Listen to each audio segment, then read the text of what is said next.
I've got to start off with some great news.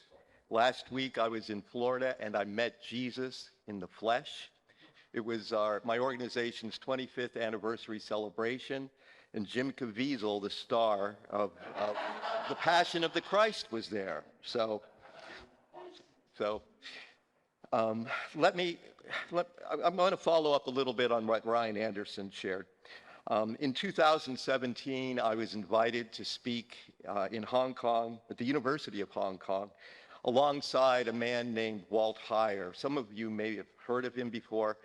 He is a man who underwent sex change surgery a few decades ago, eventually lived to regret it, and for the last, couple decades, has been ministering to people who regret their decision to having undergone medical or surgical transitioning. And so while we were in Hong Kong for 10 days, every time he would pull his phone out of his pocket, there'd be a few messages from people from all over the world seeking help on how to detransition. And this is a big story. Everybody's promoting gender affirmation surgery. My own HMO presents it like crazy, but there's very little help out there for those who sometimes quickly regret having undergone the surgery or the medical treatments. And so that was eye-opening for me to see just how big of a tragedy this transitioning is, and how awful it's been for our young people and continues to be. So let me get started. I'm going to see if I can't depress you more than Ryan Anderson. And today, I hope to convey to you, what I hope to convey to you is not only how LGBT ideology has found a warm welcome home within conservative Christian and political circles, but more importantly, why each of us needs to be concerned. And I hope that you'll be able to see just how insidious and how invasive this has been and how dangerous.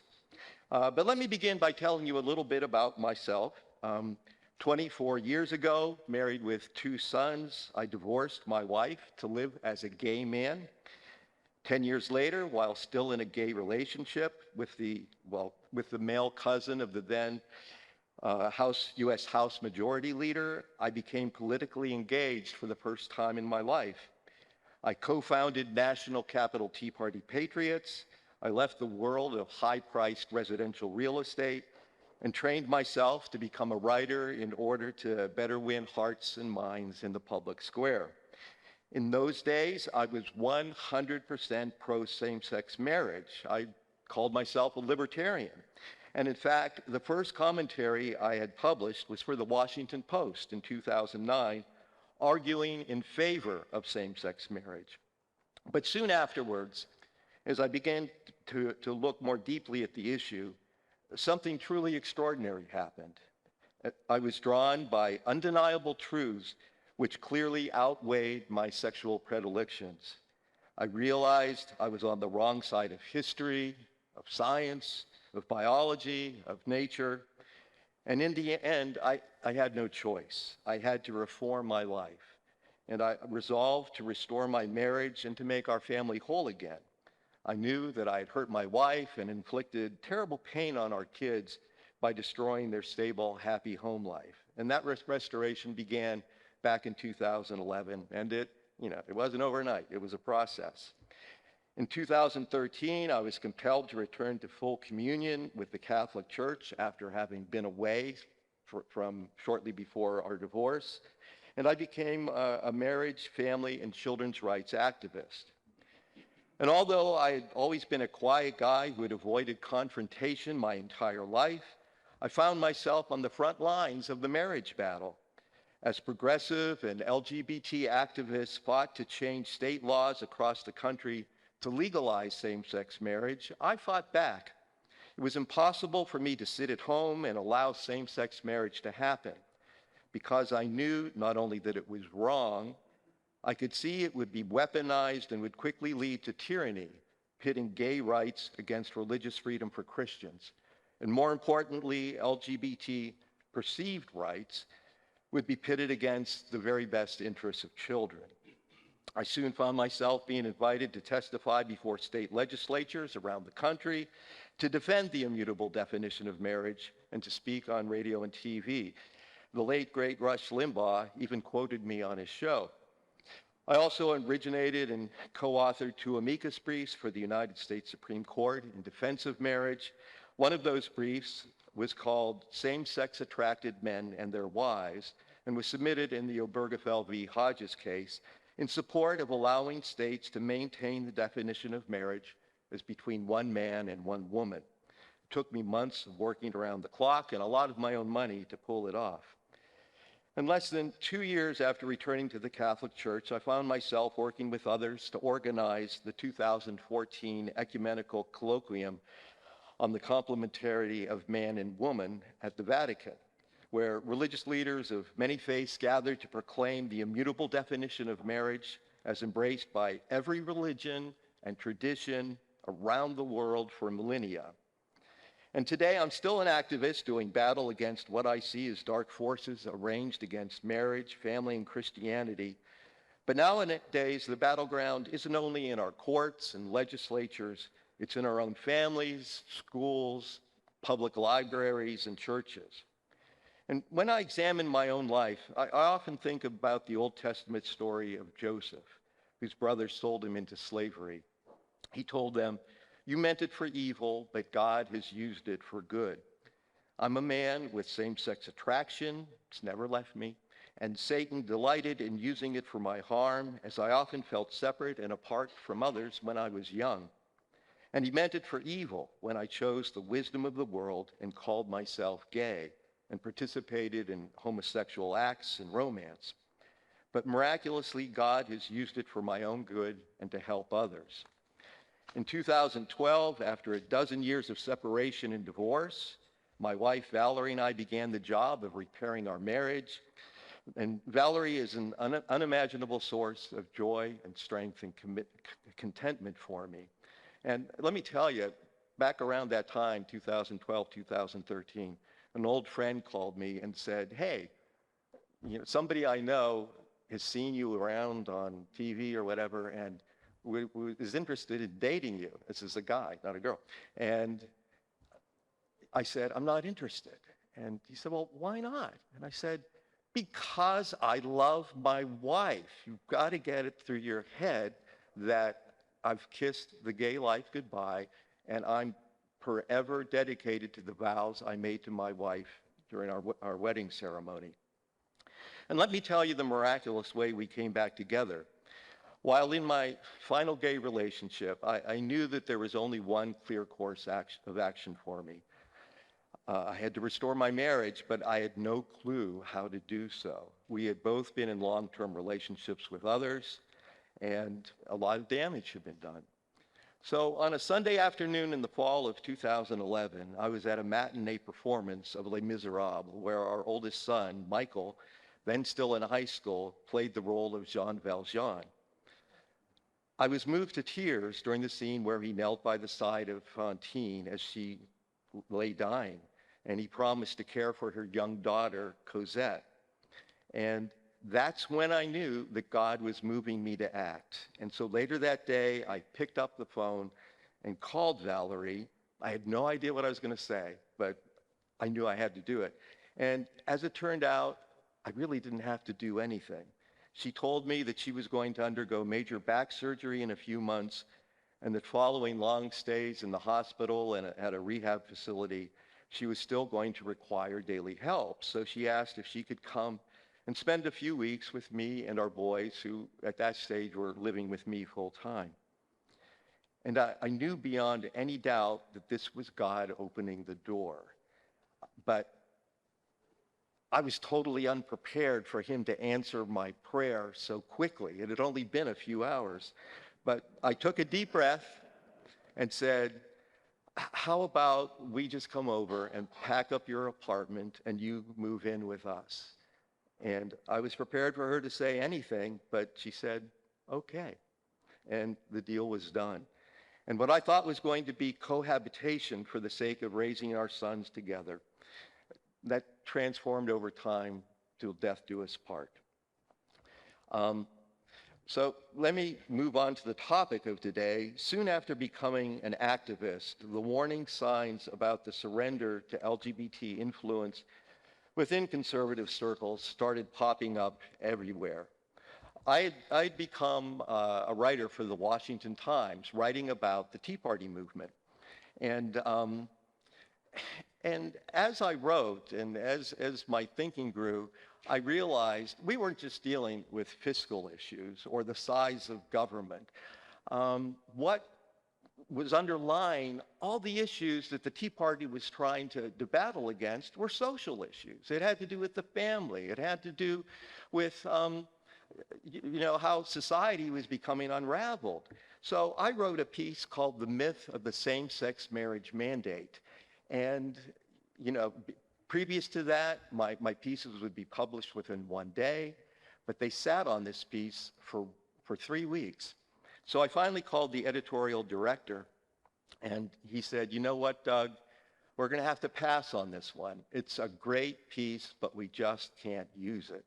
Well, a few weeks later, I learned that the Washington Times had brought on board the president of the DC chapter of the Log Cabin Republicans, who was for same-sex marriage.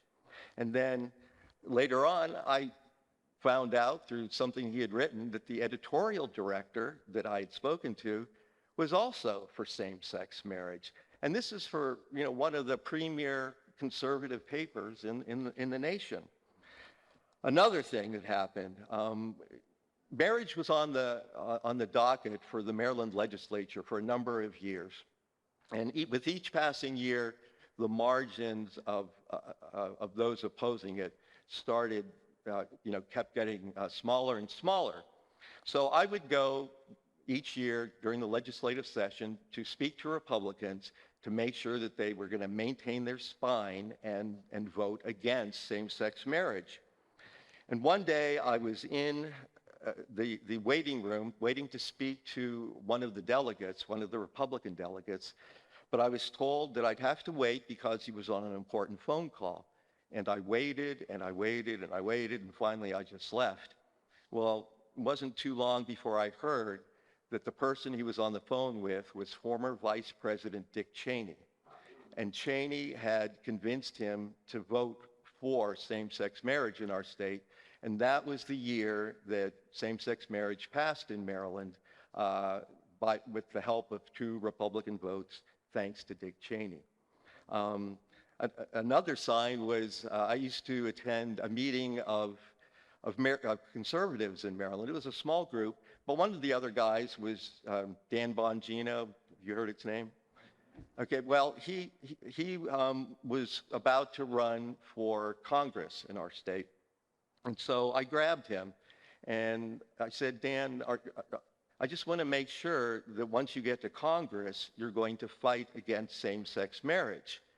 And his response to me was, "Doug, it's a loser deal. It's that we've crossed that bridge and we're never going back. And so no, I'm not going to fight for it." And there were lots of other examples. One of the most sort of demoralizing things that happened was I had gone to Indiana to testify before their legislature in defense of marriage. Indiana was enjoying a Republican supermajority. Their governor was Republican. Their Senate and House of Delegates were all overwhelmingly populated by Republicans. But during the testimony, the other side used a new tactic. They brought in spokespeople for the major corporations headquartered in Indiana. And those people said, "Look, if you don't pass same-sex marriage, we're pulling out of your state." And you could see the blood drain from the faces of the senators. And you know what? They capitulated. And it wasn't much later that the Supreme Court passed Obergefell. So fast forward to today. Last month, 47 Republicans in the U.S. House of Representatives joined all Democrats in voting to pass a radical bill known as the Respect for Marriage Act to make the redefinition of marriage virtually impossible to untangle. And what's more, House Republican leaders Kevin McCarthy and Steve Scalise gave their members permission to support it. So how did we get here? And I'm going to speak about Donald Trump and the rise of the gay cons. And gay cons is simply my shorthand for gays who identify as conservative. During the 2020 presidential campaign, it became apparent that Donald Trump had won over many self-identifying gays. One poll in the final months of the campaign showed that over 40% of gays planned to vote for Trump. In the weeks leading up to Election Day, former U.S. Ambassador to Rick Grinnell, who was the first out gay man appointed to a cabinet-level position, he served as Director of National Intelligence. He took to Twitter in a video produced by Outspoken, which is an arm of the Log Cabin Republicans, in which he described Donald Trump as the most pro-gay president in American history. Grinnell also noted that Trump was the first president to enter the White House supporting gay marriage, and that was true. The video went viral, and within a few days, it had been viewed 5 million times. And in the final week before Election Day, 2020, First Lady Melania Trump appeared in a video where she said she unapologetically supports gay Republicans. Now, I'm thrilled that the stranglehold that the Democrat Party has held on gays and lesbians for the last few decades has been broken. By all rights, everyone and anyone with a heart and a brain should vote for conservatives and conservative causes. And I'll tell you, when I was in my final gay relationship, I had a talk with a relative of the guy I was dating. And she was shocked when she heard I identified as a conservative. And she said, "How can you be a conservative? You're gay." And I looked at her and I said, "You're an adult. You have children. How can you be a liberal?" So, and I want to point out that gay cons, and I follow dozens of them on Twitter, or have since the 2020 campaign, they're fiercely patriotic. Many of them are military veterans. They reject identity politics in all its forms. They're not fans of the rainbow flag, and they're definitely not leftists. And they're great allies for the most part. But here's the thing. A lot of gay cons, especially high-profile ones, are bringing same-sex marriage into the Republican Party. They've also brought the normalization of homosexual acts into the party. And they're bringing, this is the most tragic part, they're bringing obtaining children through surrogacy into the GOP. And that's a disaster for kids. I've got to admit, a decade ago, I gladly supported Log Cabin Republicans and an organization that's now defunct called GOP Proud, but parted ways with them when it became clear that both supported same-sex marriage. So when the 47 House Republicans voted last month for the Respect for Marriage Act, Log Cabin quickly published a statement on Twitter praising them for voting to codify marriage equality into federal law. They wrote, "We thank these forward-thinking members for voting to settle this issue once and for all and move the GOP in line not just with the country, but with its own voters." I'm not sure they were speaking for you guys in here. A few weeks before that, the famous Dr. Jordan Peterson published a video interview with Dave Rubin of the popular Rubin Report. Rubin is a gay man who is married to his partner, also named David, and they have obtained 2 children through surrogacy, the first of which is expected to be born this week. And during the course of their conversation, Peterson casually tossed out the definition of marriage, claiming that marriage is the union of 2 people. He didn't define marriage as the union of a man and a woman. He said it was the union of 2 people. So he nonchalantly trashed civilization's understanding of nature and biology and the understanding of every society and religion around the world for thousands of years. Rubin then uttered a statement that revealed the end game for conservatism.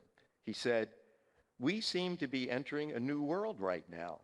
We're watching an old world go away, and we're entering this new world, and I'm part of this new conservative world." He said, "What can be said to the conservatives that were worried that this is where we were going to end up? In some sense, I should be their hero because, there's someone who wanted to enter civilized society, wanted to affirm most of the long-fought, time-tested ideals, wanted to help defend the world." So Rubin went from being a liberal gay comedian years ago to a much more principled man who saw how important timeless principles are. And that's terrific. But Rubin then admitted that he's willing to fight for most timeless principles, but not all.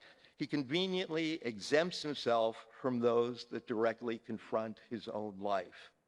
And a decade or so ago, I was where Rubin is now. I was a log cabin enthusiast.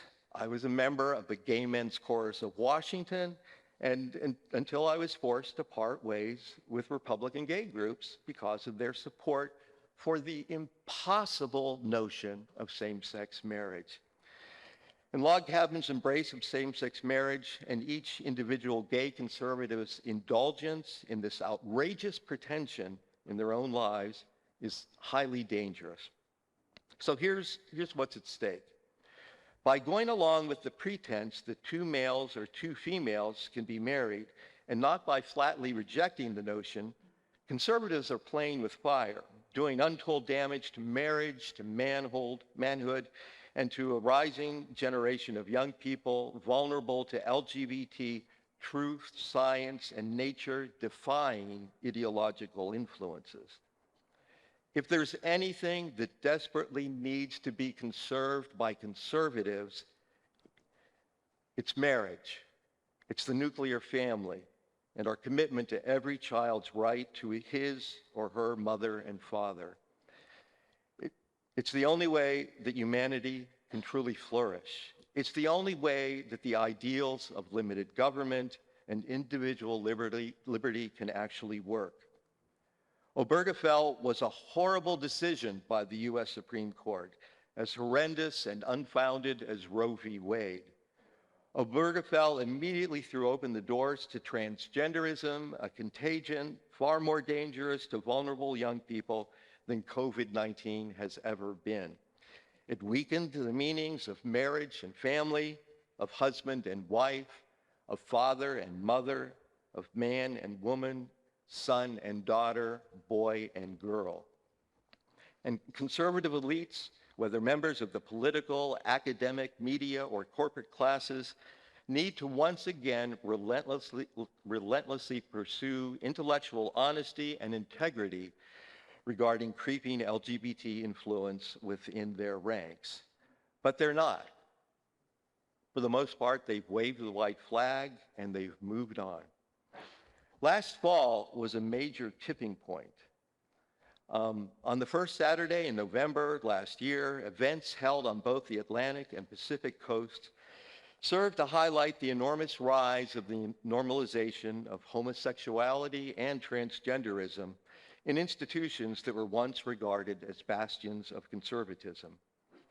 Donald Trump hosted a huge black tie gala for log cabin Republicans at his Florida Mar-a-Lago home, where former First Lady Melania was honored with the organization's Spirit of Lincoln Award. At the gala, Republican National Committee Chairwoman Ronna McDaniel announced, "The RNC is launching our first ever RNC Pride Coalition." And the message was clear. Establishment Republicans had fully embraced homosexuality and genderless marriage. Conservative elites appeared to now greet their married gay and lesbian colleagues with nothing more than a shrug of the shoulders. And I should note that there was a book published in 1989 titled After the Ball. It was basically a gay manifesto. And it was about how to bring greater acceptance of gays into to regular society. And one of the things they said was, we're never going to convince people that homosexuality is a good idea. So what we're going to have to do is talk about it so much that it becomes thoroughly tiresome. And they would do that by having multiple TV characters be gay, have stories about gays be in the news relentlessly, constantly. And sure enough, aren't you thoroughly tired of hearing about gays? And it's worked. It's clearly worked. Earlier that same day, the same day as the gala at the Trump's Mar-a-Lago, on the other side of the country in San Diego, at a shipyard, the U.S. Navy launched its newest ship named after a homosexual pederast, Harvey Milk. The Secretary of the Navy and assorted admirals watched as a middle-aged transgender Navy veteran, a man who presents himself as a woman, christened the vessel. And just 2 weeks before that, another gender-confused male, Richard Levine, otherwise known as Rachel Levine, the United States Assistant Secretary for Health at H&HS, was made a 4-star admiral. That same weekend also kept a month of important national conservative gatherings where men who are married to or engaged or otherwise sexually and romantically partnered with other men were featured speakers. During the previous week, billionaire PayPal founder Peter Thiel, talk show host Dave Rubin, and author Douglas Murray shared the stage with conservative Catholic luminaries Sohrab Ahmari, Mary Eberstadt, Michael Knowles, Rusty Reno, Robert Royal, Austin Roos at the National Conservatism Conference in Orlando. And these folks that I just mentioned are all Catholic conservative heroes and icons. Leading conservative Christian U.S. Senators Ted Cruz, Josh Hawley, and Marco Rubio also shared the stage.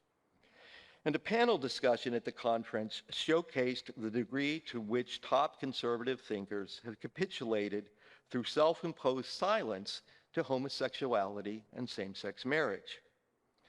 The conference basically seeks to establish itself as a more authentically conservative coalition than CPAC. However, it's only been in existence for 3 years, but gays seem to have conquered the young movement without a battle, at least not a public one.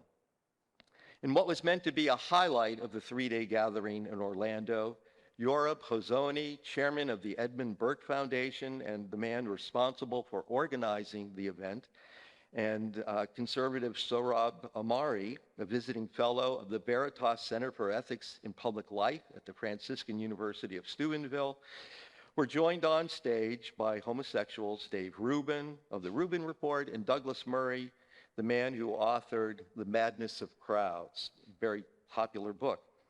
As the panelists sought to answer the question, is liberalism by itself, the idea of life, liberty, and property, sustainable, they had no trouble criticizing transgenderism, but homosexuality and same-sex marriage were clearly off the table. Ahmari said that freedom without limits, without an account of what it means to be happy and what freedom is really for, actually leads to unfreedom. And he illustrated his point by zeroing in on transgenderism and how the personal autonomy asserted by transsexuals, freeing them to choose their preferred genders, requires everyone around them to play along. So now we're all forced to mouth absurdities that aren't true, said Ahmari, who, by choosing to remain silent about the homosexual marriage of his fellow panelist, Dave Rubin, lent his tacit approval to an equally absurd act. And that silence from Ahmari is no different from the forced vocal acknowledgement of a male as female or a female as male. Not long ago, the absurdity of same-sex marriage and the absurdity of transgender lives were of equal weight, but no longer, at least not in that panel discussion. Amari showed himself to be the victim of the unfreedom he was trying to warn against. To his credit, Rubin later brought up what neither the devout Catholic nor the Orthodox Jew on the panel were brave enough to. He said, "There's an elephant in the room, which is that two of the panelists here are gay. I hesitate to bring it up because I don't want to make it personal, but this is sort of floating here now, so let's do this. If the norms we are discussing are purely biblical norms, then there's going to be some infringement on my ability to live a functioning life. I've been married," and when I use the word married with gays, just imagine I'm doing this with my fingers. I've been married for 11 years. I'm in a faithful relationship. We're working on having kids. But depending on where you guys want to draw those lines, we might have an issue. But no discussion on limiting homosexuality or restoring the immutable definition of marriage ensued. It wasn't, Rubin's statement wasn't challenged. It just passed quietly into the air, but should have evoked gasps of horror from the entire room. During the Q&A session that followed the panel discussion, a man known as Rabbi, I'm going to butcher his name, Yehoshua Pfeffer, aimed a profound question at Hosani and Amari. He said, "The question is, where do you draw the line? Meaning, it's okay to redefine marriage, but it's not okay to redefine sex and gender? We're speaking about the soul of America, the soul of humanity, of what it means to be a citizen of the United States." But stunningly, both Hosani and Amari passed on responding to the rabbi's question, making it clear that neither is willing to draw a line against homosexuality and same-sex marriage. Here's the thing. The national conservatism movement aims to save civilization, but conservative elites will fail in their quest to enliven conservatism if they fail to conserve marriage, the nuclear family, and our commitment to every child's right to his or her mother and father. Eventually, Hosani responded to some questions I had emailed him previously. And he explained that before the conference, we discussed a possible framework for working together, which would, one, allow religion to determine life in places where there is a Christian majority, but with carve-outs for dissenting minorities. But here's the thing, and it's a very big deal. Such carve-outs risk hollowing out marriage and the nuclear family from conservatism and Western civilization forever. And at the moment, that's where conservatism is headed. On the Monday after the Mar-a-Lago log cabin gala and the christening of the Navy's Harvey Milk, the founding of a new institution of higher learning, the University of Austin, whose core purpose is stated as the intrepid pursuit of truth aimed at human flourishing, was publicized to much fanfare. And while the school would boast a stellar conservative and Christian faculty, it also said it would count two famous gay commentators, high-profile males married to males among its ranks, Andrew Sullivan and Jonathan Rauch. Both played huge roles in the promotion of same-sex marriage in the years leading up to the Supreme Court's Obergefell decision. This raised, at least for me, the question, how will the University of Austin teachers inspire the intrepid pursuit of truth when the very public personal lives of its charter staff display a defiant, outright rejection of the most basic of observable, immutable truths, complementarity? And how will human flourishing be promoted when gay influence has only served to disassemble the nuclear family, robbing children of life with both a loving mother and father? In January of this year, one of those panelists, Douglas Murray, penned a commentary explaining why he thinks the political right is unattractive to disenfranchised leftists who now share more in common with conservatives than with their former progressive comrades. He wrote, Bill Maher, Barry Weiss, and a slew of other liberals who have fallen out with their own tribe have chosen not to identify as conservative. Why won't thoughtful ex-liberals consider joining the right? Well, perhaps it has something to do with the type of conservative they'd be associated with. What liberal or former liberal would want to find themselves in an ideological movement in which opposition to the right to abortion, to no-fault divorce, and a nostalgia for the era before the invention of the pill are commonplace? The National Conservatism Conference was filled with a disproportionate amount of Catholic social doctrine, and it's not the first time that I've observed this encroachment.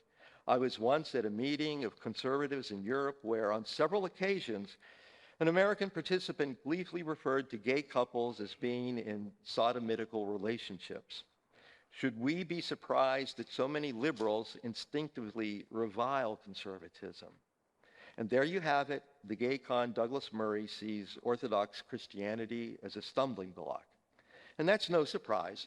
While I was still living as a gay man a decade ago, I too kept stubbing my toe on that stumbling block until I realized that Christ crucified held the answer to everything I'd been searching for in vain. And let me tell you, people say that, they fear that the gospel is too harsh, or judgments against homosexuality and same-sex marriage and transgenderism are too harsh, and they're going to drive people away from our churches. But here's the thing, the truth is always a beacon of light. It's what drew me back to my faith. It's what's drawn so many of former gays and transgenders that I know back to their faith. And their lives have been transformed and are transforming others. So we cannot be afraid of upholding the truth. We'll save lives, not hinder them. So I'm going to skip over this next section on where do you get your news from. And let me just check my time here. Stopwatch. Oh boy. But let me tell you, most of the most outstanding investigative journalists today are gay or lesbian. A lot of folks at Fox News, I won't go through the list, the editor-in-chief of Gateway Pundit, the publisher of National Review, they're gay and married. Everyone already knows Matt Drudge of the Drudge Report is gay. There are so many, and we're getting our news filtered through them. So assume the news you're receiving is colored. So here are some thoughts I'll leave you with. The left, mostly huddled under the umbrella of the Democrat Party here in the U.S., has the worst beliefs, the worst creed on earth. But what we have to appreciate is that they shout their beliefs from the housetop by every means available. They fight to change society, they never give up, they never back down, while we Christians speak mostly in subdued tones with hushed, apologetic voices. The woke are not ashamed. They're brazen carnival barkers peddling the worst ideas and practices known to man. Communism, abortion, transgenderism, homosexuality, and racism, which is now neatly wrapped up in identity politics and critical race theory. And while they unashamedly broadcast their inhuman Luciferian messages night and day, Christians speak mostly to each other, not to the world, and we do so softly, delicately, always ever so vigilant to not offend or to sound too zealous. Well, here's the thing. If anyone is going to change the world for the better, it's Christians, not leftists, not the woke, not the social justice warriors. As I think it was Matt Walsh said a few weeks ago, they're lunatics and monsters. They defend infanticide, the genital mutilation of children, and the sexualization of young children by cross-dressing men prone to suicide. They promote the very things in which the demon world delights. And religion, and you got to know this, that these religion-hating leftists exerted an influence totally out of proportion with their real numbers. Yet they seem to control all the levers of modern society. One enormous difference between leftists and Christians: leftist movements make big demands on their people and ask for the maximum. Christians have low expectations of their people and ask for the minimum. Leftists get big results, we get meager results. And so if churches were to start making big demands, big asks of their members, we would likely get an heroic response, heroic involvement, and heroic dedication. Douglas Hyde, a post-World War II convert from communism to Christianity, a guy who I'm paraphrasing here, outlined all this in his excellent book, Dedication and Leadership. He wrote, "When you have succeeded in making men believe that change is necessary and possible, and that they are the ones who can achieve it, and when you have convinced them that they and the small minority of whom they are a part can transform the world in their lifetime, they will achieve the impossible." And in his book, Rules for Radicals, communist Saul Alinsky said, "People have to see that they're fighting on the side of the angels, while the other side is aligned with the devil." And in saying that, the atheist author who obliquely dedicated his book to Lucifer let us know exactly what we need to know. We are on a crusade from here on out, a crusade which requires the leadership, courage, strength, and energy of men fighting on behalf of Christ for the sake of the church, their families, and the world. Much of conservatism is headed in the wrong direction, working against making that happen. The coalition at the Republican National Committee should be focusing not building a coalition with gay supporters of same-sex marriage, but with former, now chaste, gay, lesbian, and transgender voters, most of whom have become devout, pro-life, pro-marriage, and family Christians after walking away from LGBT lives. Each has heroically pursued truth, often at a very steep price. Many have gone on to become pastors and preachers. There are tons of us, but we're ignored and overlooked. And let me share one last story. One night, November 2019, an extraordinary event that you most likely have never heard about took place beneath the magnificent rotunda of the United States Capitol. Former gay, lesbian, and transgender men and women repented and interceded on behalf of the nation for the sins of homosexuality and transgenderism. They were part of a group which had come to Washington to urge members of Congress to oppose the so-called Equality Act that would prevent others from seeking help to escape LGBT lives. Now, I was privileged to be there. And here's what some of them prayed. "We repent on behalf of our country for the sins of arrogance, for the sins of sexual deviancy, for the sins that have led us to this place where we are today." Another said, "We repent for the sin of homosexuality. We repent for our part in it. We ask that you would forgive our nation for this. We ask you to hold back any judgment and that you would hear our prayers and have mercy on us." And another said, "I repent for the lies that we have believed as far as who we are." This was from a woman who had lived as a man for many years, but is now restored to her true identity. She said, "Lord, we bought into the lie that you didn't create us good enough, that we should have been something else." It was really the most magnificent, heartfelt example of 2 Chronicles 7:14 I've ever seen. So where are the men who will go into battle for Christ, for morality, for vulnerable children, for the victor's crown that lasts forever? There are not an insignificant number of former LGBT folks who are concluding that the awakening is going to have to occur through them because others are too afraid to speak out. And none of this is going to be directed from the top down, from Washington, D.C., or from any denomination headquarters. It's not going to trickle down from the top into our homes, families, and communities. The awakening is going to start from the bottom and shoot up. It's going to start with us. And that's all I've got for you today. Are there any questions?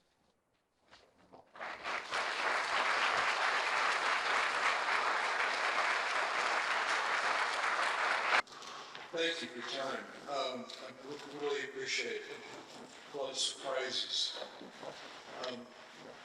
I was curious if you thought that this kind of more stealth embracement of gay marriage in the Republican Party is one of the reasons that the GOP in the last 2020 election chose not to have a platform. Yeah, I'm sure. And let me tell you, when Obergefell was passed, you could hear the sighs of relief across Washington, D.C.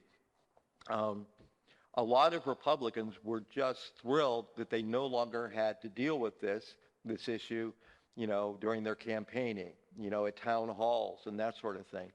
They didn't care about the issue. They just wanted it to be gone. Thank you for your presentation. What I hear in the church a lot, or at least the charge that we hear in the church from the gay community, it seems to have been very effective, is that the church has somehow been unloving, has rejected them. I don't see evidence of that in our fellowships here. There may be fringe elements or that occurs.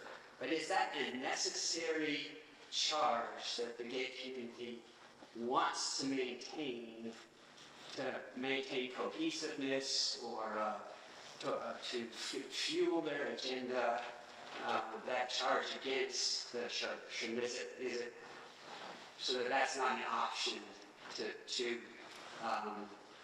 reunite with an Orthodox church? Yeah, I think it's an illegitimate complaint. I think so many people, so many self-identifying gays and lesbians, sorry, my mouth got really dry while I was talking, that they would say, or their experience was that they felt very much alone while they were growing up, and they felt so different from other people, and they felt judged by their church. But the fact is, every young person feels alone and like they don't fit in. I mean, who didn't have that experience as an adolescent? So, it's just, the other side needs boogeymen to keep their issues alive, to keep raising money. And so I don't think that'll ever go away. But what we have to be really clear on is that the message of the gospel is true. And we can stand on it, and with great confidence. Our oldest son is an actor, lives in New York City, and he came out as gay in high school. And boy, he's well aware of all the things I write about and talk about. But you know what? Our relationship has never been weakened. It's never been strained or stressed, because it's clear that we love each other. We disagree on this, and I pray that he'll come around someday, but I don't condemn him. I love him, and I'm willing to uphold the truth, but I don't do anything that would belittle him. So, and let me tell you a story.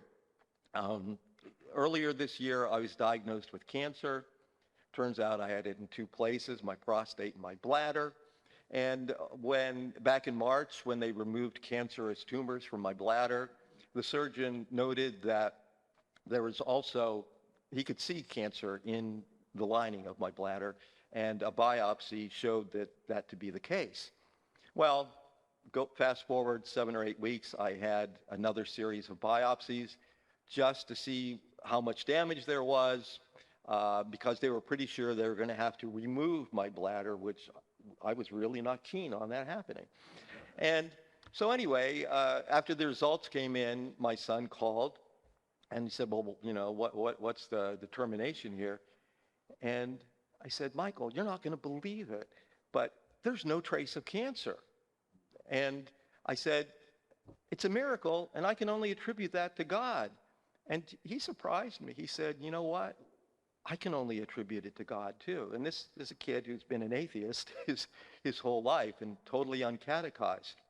And later that day, he spoke with my wife over the phone, and he told her, I opened up the Bible you gave me years ago, and I read the Gospel of John. And he's asserted his belief in God ever since. So we still have some issues to work on, but God had used that to bring our son to faith. And what I recommend for people, and I get tons of calls from folks dealing with children or grandchildren who come out as gay, lesbian, or transgender. There's no magic word you can say. You can't pound away at them. You can't drive it into their skulls that they need to change their lives. It's going to happen naturally. They need to conclude it for themselves. And it's probably not going to come from you. It's probably somebody else speaking the truth to them, or a series of events that's going to lead them to make good conclusions about their lives. So, boy, that was a long-winded answer to your question. Thank you for your presentation. There was a news story recently about a gay couple in Georgia who had conceived two children, were conceived through surrogacy. And it came up in the news that those children, and I apologize, it's very difficult for me to talk about this, that their children were being sexually abused, essentially from the time they were brought home from the hospital. And as that story has obviously no information the outlets covered it, but I sort of fell down this rabbit hole and discovered that this is actually more commonplace than people realize, and not just in the West, but also in Australia. I've read 3 instances there. I wonder if you know of any, legislation or any conversations that are being had on any local level or even national level, to address this concern and just at least make people aware that this is something that's actually happening. Yeah, I think I know the incident you're talking about. I wrote about it a month or 2 ago. But no, I don't think any legislature would want to deal with that. It's too hot, too toxic a topic. And people will just say, well, there they go again. They're being homophobic or whatever. So, yeah, it's very sad. And it just underscores how we as a society have to stop focusing on what adults want, and start working towards upholding what children need and want, and not allow adult desires or imagined rights to trump those rights and needs of children. I mean, surrogacy is a terrible thing. With Dave Rubin and his husband having 2 children through surrogacy, I finally wrote a piece a couple weeks ago, and I said, Dave, if you really are a conservative, and if you really love your children the way you say you do, you need to dissolve your current relationship and marry the mother of your child, because your child, every day of his life, is going to pine away for the mother that he's missing. And I know tons of people born through egg donation or sperm donation who've been deprived of either their mother or their father, and they love being alive, but they hate the way they came into the world, and not a day goes by, even when they're in their 40s or 50s, I'm probably exaggerating with 50s, 40s, where they don't think about, I wonder who my dad is, I wonder if he ever thinks about me, or my mother. So we're doing a lot of damage to children, and surrogacy is basically the commodification of children. And and when I said to Reuben that he should marry the mother of his child, Well, you know what? That's impossible because the child actually has two mothers, the egg donating mom and the surrogate mom. You know, the mom who has given the child its DNA and the gestational mom. So who's the real mom? I mean, he's blown it up for his child. He blew up mom. And there's just bits and pieces of mom left. So anyway, that's... Thank you, Mr. Mayor. Sure thing.